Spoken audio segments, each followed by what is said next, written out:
राधे राधे। कुंज बिहारी श्री हरदास आज हम सभी पुरुषोत्तम मास महात्म की संपूर्ण कथा के अंतर्गत 27वें अध्याय की कथा का श्रवण करेंगे। आप सब अपना ध्यान बांके बिहारी जी महाराज के श्री चरणों में केंद्रित करें और इस कथा का आनंद लें। राधा मेरी स्वामिनी, मैं राधे जू को दास, जन्म जन्म मोहे दीजियो श्री वृंदावन को वास। वृंदावन सो वन नहीं, नंद गाँव सो गाँव, बंसी बट सो बट नहीं, कृष्ण नाम सो नाम।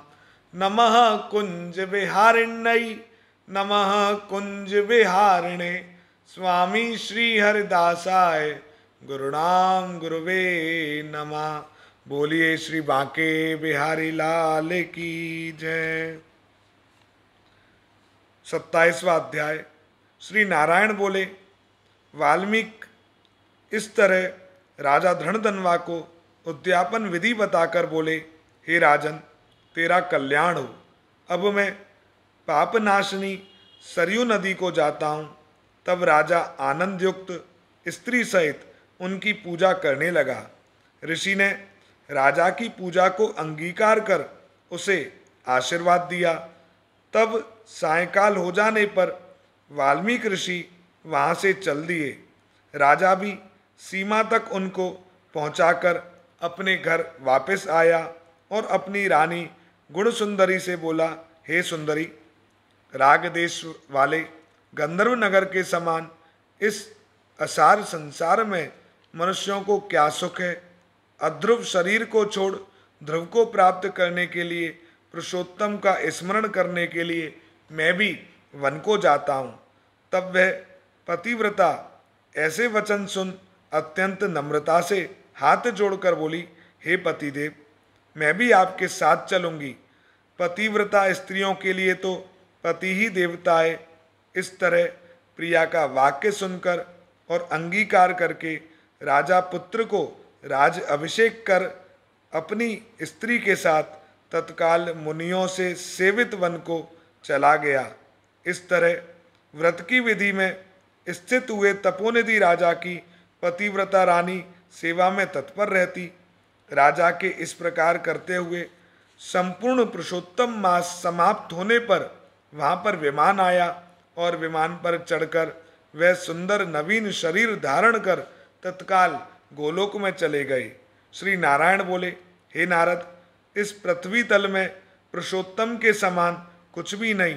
1000 जन्मों तक तप करने से भी वह फल नहीं मिलता जो पुरुषोत्तम मास के सेवन से मिल जाता है।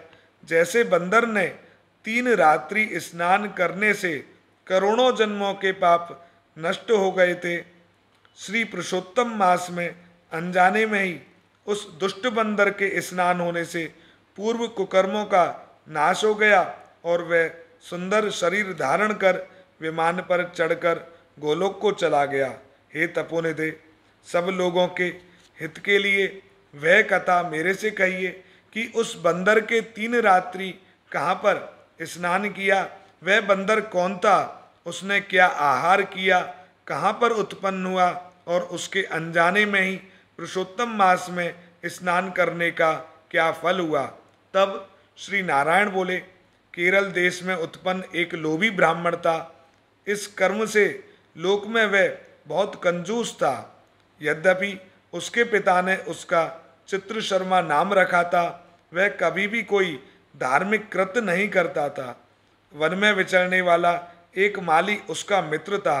वह ब्राह्मण सदैव अपने उस मित्र माली के पास जाकर रोकर बारंबार अपना दुख कहा करता था कि नगर के रहने वाले सदैव मेरा तिरस्कार करते हैं, इससे इस नगर में रहना अति कठिन हो गया है। वह माली उसको दीन जानकर दया करता हुआ बोला, हे ब्राह्मण, तुम इस समय बाड़ी में रहो। माली के वचन सुन बड़े आनंद से उस बाड़ी में रहने लगा। नित्य उसके निकट रहता और उसकी आज्ञा का पालन करता। उससे उस माली का उस ब्राह्मण पर दृढ़ विश्वास हो गया। तब उस माली ने अत्यंत विश्वास से अपने समान उस बाड़ी का उसको पति बना दिया और सब प्रकार से बाड़ी की चिंता छोड़कर स्वयं राजमंदिर में नौकरी कर ली। इधर अत्यंत लोभ से दुर्बल कदर्रे बेचने से बचे हुए फलों को बड़े आनंद से निर्भय होकर खाने लगा। उस बाड़ी में उत्पन्न हुए द्रव्य को निर्भय होकर वह स्वयं ब्राह्मण ग्रहण कर लेता और जब बाड़ी का माली पूछता तो असत्य बोलकर बहाना बना देता। इस तरह बुढ़ापे से गलित शरीर वाला वह दुर्बुद्धि ब्राह्मण 87 वर्ष का हो गया। उसके बाद वह मूढ़ बुद्धि वाला मृत्यु को प्राप्त हो गया। उसको जलाने के लिए लकड़ी भी नहीं मिली।